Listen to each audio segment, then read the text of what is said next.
Sabarimala സ്വർണ്ണക്കൊള്ളക്കേസിൽ Devaswom board മുൻ secretary S ജയശ്രീയെ ED 8 മണിക്കൂറോളം ചോദ്യം ചെയ്ത് വിട്ടയച്ചു.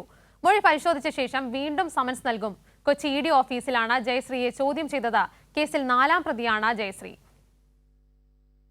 ദ്വാരപാലക ശില്പത്തിന്റെ സ്വർണ്ണപ്പാളികൾ മാറ്റിയതിൽ മുൻ ദേവസ്വം ബോർഡ് സെക്രട്ടറി ജയശ്രീക്ക് പങ്കുണ്ടെന്നാണ് അന്വേഷണ സംഘത്തിന്റെ നിഗമനം.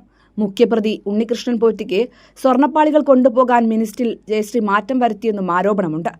ഉണ്ണികൃഷ്ണൻ പോറ്റിയും ജയശ്രീയും തമ്മിൽ സാമ്പത്തിക ഇടപാടുകൾ നടന്നിട്ടുണ്ടോ തുടങ്ങിയ കാര്യങ്ങളാണ് ഇഡി പരിശോധിക്കുന്നത്. ഇതിന്റെ ഭാഗമായാണ് കൊച്ചിയിലെ ഇഡി ഓഫീസിൽ ജയശ്രീയെ വിശദമായി ചോദ്യം ചെയ്തത്. കേസിൽ ജയശ്രീയുടെ അറസ്റ്റ് സുപ്രീംകോടതി താൽക്കാലികമായി തടഞ്ഞിരുന്നു. ബോർഡ് തീരുമാനം ഉത്തരവായി പുറപ്പെടുവിക്കുക മാത്രമാണ് ഉണ്ടായതെന്നും തെറ്റ് ചെയ്തിട്ടില്ലെന്നുമാണ് ജയശ്രീയുടെ വിശദീകരണം. ഇടനിലക്കാരനായി പ്രവർത്തിച്ച കൽപേഷിനെയും ചോദ്യം ചെയ്യാനായി ഇഡി വിളിപ്പിച്ചിട്ടുണ്ട്. ഉണ്ണികൃഷ്ണൻ പോറ്റി എത്തിച്ച സ്വർണം ചെന്നൈ സ്മാർട്ട് ക്രിയേഷനിൽ നിന്ന് ഗോവർദ്ധനൻ എത്തിച്ചു നൽകിയത് കൽപേഷ് എന്നാണ് കണ്ടെത്തൽ. ഉണ്ണികൃഷ്ണൻ പോറ്റിയുമായി ബന്ധപ്പെട്ട വിവരങ്ങൾ തേടാൻ നടൻ ജയറാമിനോട് ചൊവ്വാഴ്ച കൊച്ചിയിലെ ഓഫീസിലെത്തി മൊഴി നൽകാൻ ഇഡി ആവശ്യപ്പെട്ടിട്ടുണ്ട്.